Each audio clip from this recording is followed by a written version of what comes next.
लेकिन बाबा साहब के जीवन में हुआ क्या था मास्टर? भाव में लिखल गए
जन्म भयल जैसे जनाए कि आसमान से 16 वर्ष आशीर्वाद मिलत, लेकिन दूसरी लाइन में लिखल गई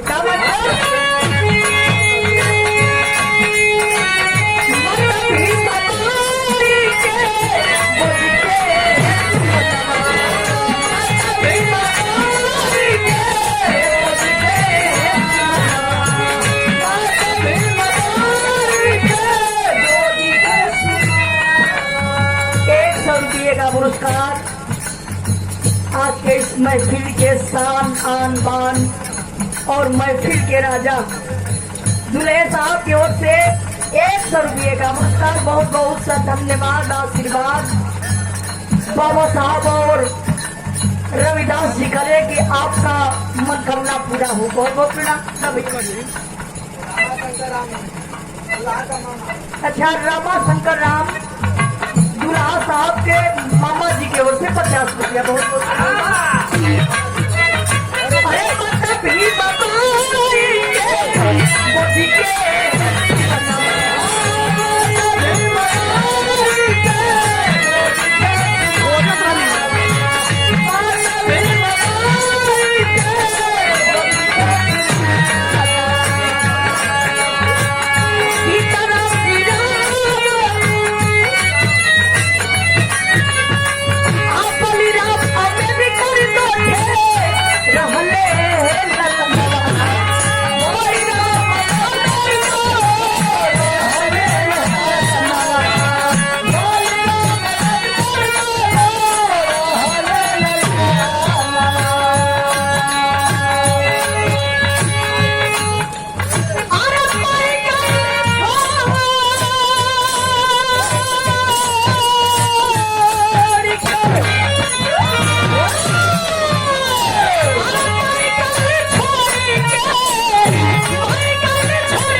भाई थे और 3 बहन, 3 गो भाई 3 गो बहन।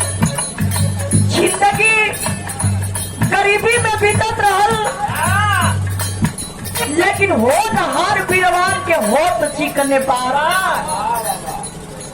रामजी राव अंग्रेजों का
बड़ा अपमान में कटत रहल।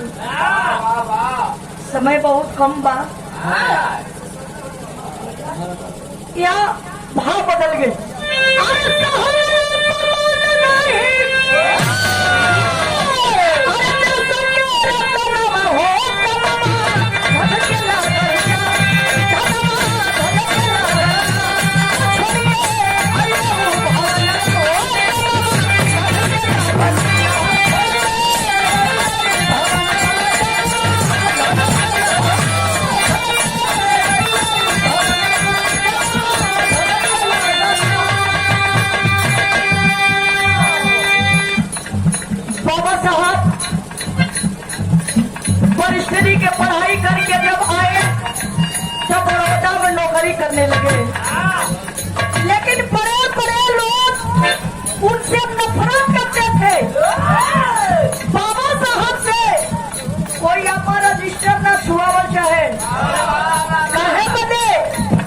जात का चमार है, छोट जात है, रजिस्टर फेंक लो, अब बाबा साहब साइन करके दे दो। अपमानित जिंदगी सह नहीं पाए और बाबा साहब उस नौकरी को भी त्याग करके घर चले गए। और ये दुल्हा साहब जी के पापा जी की ओर से 100 रुपये का आशीर्वाद, बहुत बहुत प्रणाम। नौकरी त्याग करके घर चले आए और जब घर चले आए तो उस समय अंग्रेजों ने ऐलान कर दिए कि हिंदुस्तानियों, हम हिंदुस्तान छोड़ करके चले जाएंगे, लेकिन तुम किस विशेष पर हिंदुस्तान को चलाओगे। जब पतिया के जे सुनर होकर हाल का भई मास्टर साहब,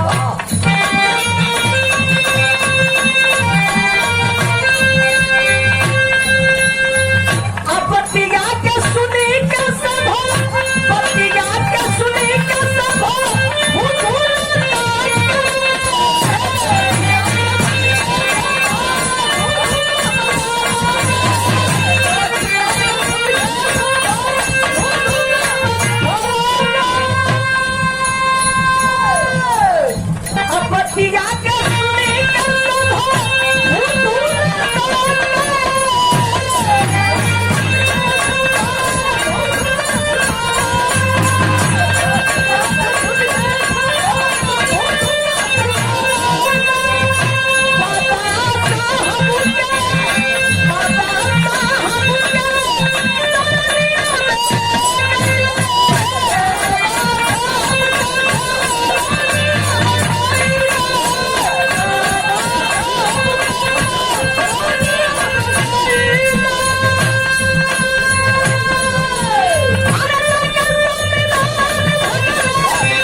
आधार पर अपना हिंदुस्तान चलाओगे। बड़का बड़का जानी लोगन के थुथुर घुघुर लटक गए। रात के समय बाबा साहब ने दिया पार करके पढ़ाई कर रहे थे। गांधी जी, जवाहरलाल नेहरू जी, बड़े बड़े लोग वहां गए और बाबा साहब के सामने खड़े हैं। बाबा साहब खड़े हो गए और पूछते हैं कि अरे गांधी जी, क्या बात है, क्या हुआ। कहने लगे कि अंग्रेज ने प्रस्ताव रखा है कि किस आधार और किस विशेष पर तुम हिंदुस्तान चलाओगे। अपना आधार विशेष बता दोगे तो हम हिंदुस्तान छोड़ करके चले जाएंगे। बाबा साहब ने कहते हैं कि जाइए कह दीजिए कि वो अपना तैयारी करे।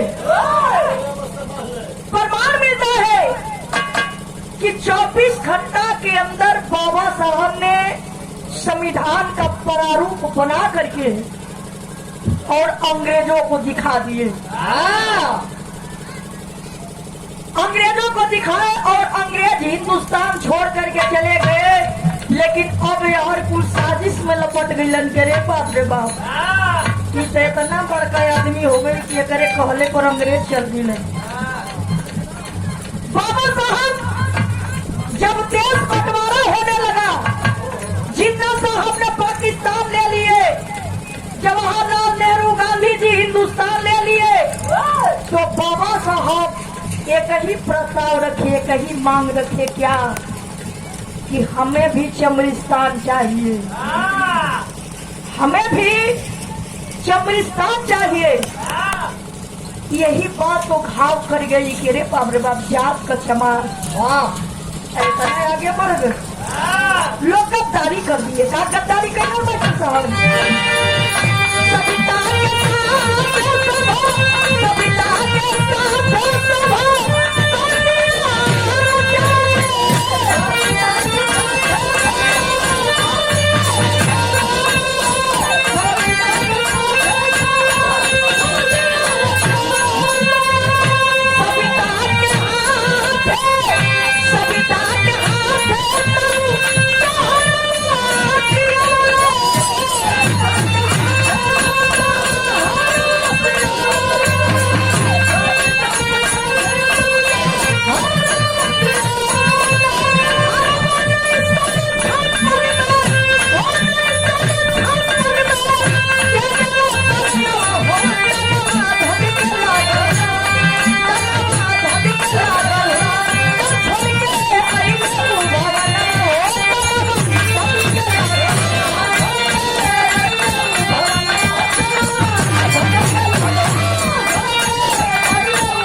लड़की जिसका नाम बताया गया सविता, सविता के साथ बाबा साहब के शादी कराया गया और उसी सविता के हाथों शरबत में शीशा घोल करके और बाबा साहब को पिलाया गया।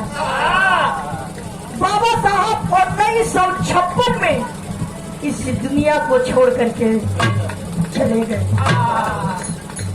तो अच्छे काम करने वाले को इस धरती पर कभी किसी ने देखा नहीं है।